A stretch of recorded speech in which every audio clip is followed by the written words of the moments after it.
Bonjour, bonjour les amis, c'est Umkonde Patrick Awamenshi. Vous êtes bienvenus sur mon podcast, Umonungu Monungabandu. Vous arriverez à le prononcer, vous y arriverez.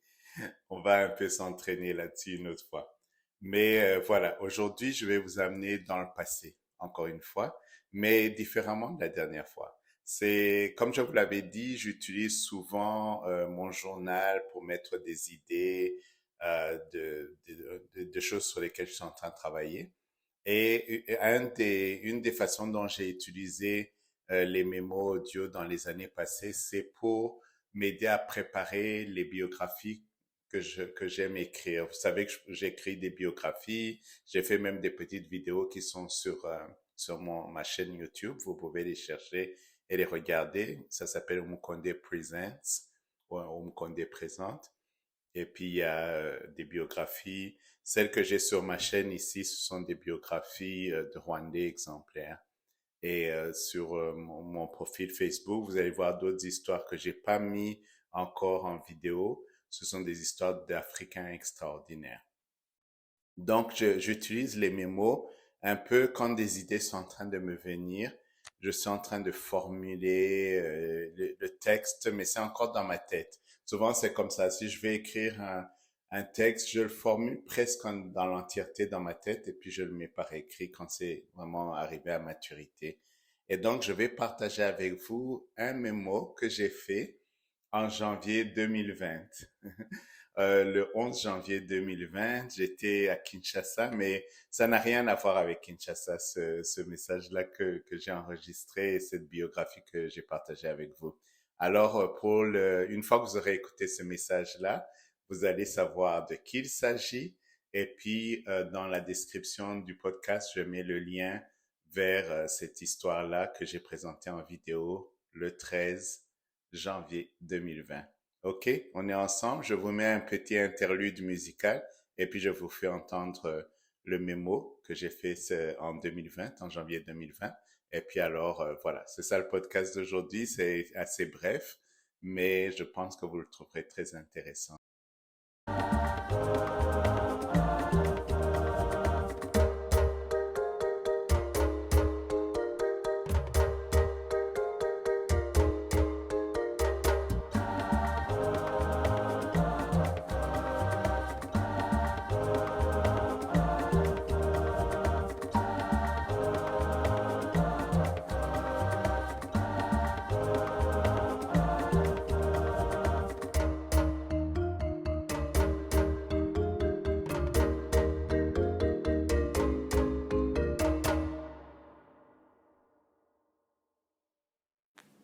Aujourd'hui, je vais vous demander quelque chose de très bizarre.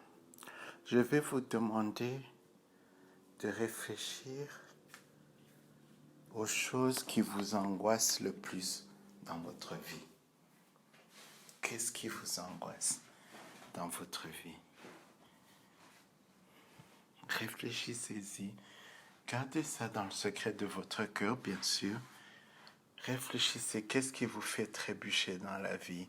Qu'est-ce qui vous fait trembler? Qu'est-ce qui vous fait marcher, perdre parfois de l'assurance? Quelle situation vivez-vous dans le secret de votre vie à vous, qui vous fait que parfois vous titubez, parfois vous allez vers les autres et on vous rejette. Parfois vous essayez, vous voudriez crier. Je veux que vous réfléchissiez à cette situation, si elle existe.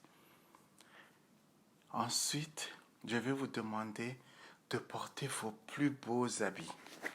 Les plus beaux habits, mettre vos couleurs les plus flamboyantes, les roses, les jaunes, les oranges, les verts, toutes les couleurs que vous pouvez imaginer, sauf le noir, le gris et les beiges. C'est absolument interdit aujourd'hui.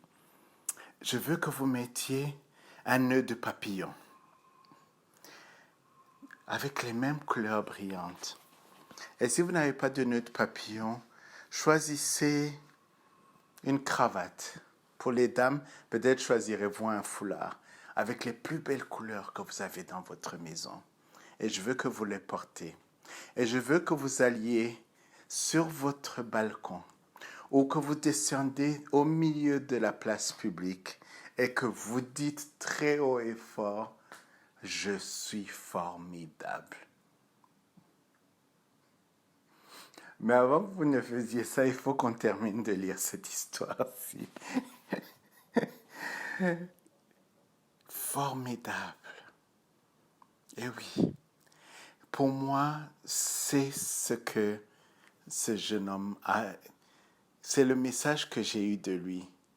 Autant il a choisi un mot extraordinaire et qu'il a su le faire vibrer, il a su faire matérialiser ce mot-là avec sa chanson, avec sa voix, avec sa maîtrise de sa propre voix. Il est arrivé à nous imposer toute la puissance de ce mot-là. Pourtant, cette chanson raconte l'histoire de quelqu'un qui titube dans la vie, qu'on va rejeter, oh ce sous-là, oh ce malade-là, oh ça. Il a pris ça et il en a fait une chanson extraordinaire, formidable. Et chacun de nous, nous voudrions que nos vies soient comme ça. Et avec Stromae, je sens moi aussi que ma vie est formidable. Même dans mes moments de doute, je sens que ma vie est formidable. Même dans les moments où j'ai envie de tout lâcher, je me dis, je suis formidable. Et je continue. Et c'est ça sa carrière. C'est une carrière d'un enfant qui, dès son plus jeune âge, a traversé des défis que nous pouvons tous imaginer, les défis d'un jeune enfant métis, vivant, élevé par sa mère en Europe. On peut imaginer beaucoup de choses. Peut-être nous tromperons-nous, mais on peut s'imaginer que sa vie n'a pas été des plus faciles. Mais à chaque étape de sa vie, il s'est dit, je suis Stromae et je suis formidable. Et avec ça, il nous a amenés à des sommets que nous ne pouvons pas imaginer. Et Stromae, c'est un artiste phénoménal qui arrivait dans sa carrière à passer d'un succès à un succès encore plus grand. Chaque fois que nous pensions qu'il nous avait donné le meilleur de lui-même, il avait encore quelque chose sous la manche. Quelque chose de différent, mais quelque chose de même. Quelque chose, dans toutes ses chansons, il y a cette ligne maîtresse qu'il nous a tracée dès son premier chant. Dans son premier chant, il s'insurge contre les artistes qui manquent d'authenticité, contre les fraudeurs. Il n'a pas utilisé ce mot, mais moi je me permets de l'utiliser. Il s'insurge contre les fraudeurs. Et dans sa carrière, il nous a montré ce que c'est l'authenticité. Chacune de ses chansons est authentique. Et il est arrivé à un tour de maître qu'aussi très peu d'artistes arrivent à faire. C'est qu'il est arrivé à nous faire danser, faire danser toute la planète. Il nous a fait tous danser, mais en nous racontant les problèmes de la société. Dans chacune de ses chansons, il nous raconte les problèmes de la société. Il nous raconte les problèmes des gens employés de bureau qui sont stressés. Qui ne connaît pas ce problème-là parmi nous? Il nous raconte les problèmes des enfants qui grandissent sans leur père. Il nous raconte les histoires. Alors qu'est-ce qu'on fait? Qu'est-ce qu'il nous dit? Il nous dit, bon, alors on danse. Il y a une phrase très célèbre qui a dit, si dans votre révolution, on ne danse pas, ne comptez pas sur moi. Et effectivement, c'est ça la révolution qu'il nous apporte. Ce n'est pas une révolution, un bouleversement de la société, mais c'est un bouleversement de nous-mêmes. Il nous dit, sortez du conformisme, sortez de ce rôle-là où la société vous a placé. Sortez de vos propres limites et soyez plus que vous n'êtes. Soyez le meilleur de vous-même. Et cette révolution-là faites-la avec le sourire, faites-la en dansant. Ne le faites pas en pleurant, ne le faites pas en vous plaignant de tout, mais entreprenez cette révolution à l'intérieur de vous-même et faites-le en dansant et avec le sourire. C'est un jeune homme interplanétaire. Son métissage va au-delà du métissage biologique. Il a une connaissance de l'art, des scènes.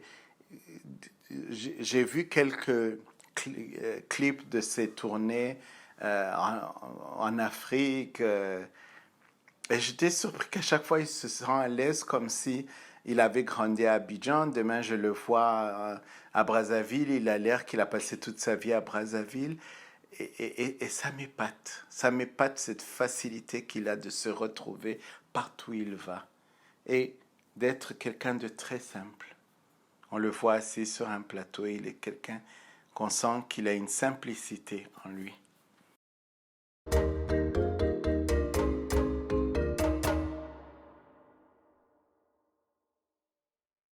Formidable.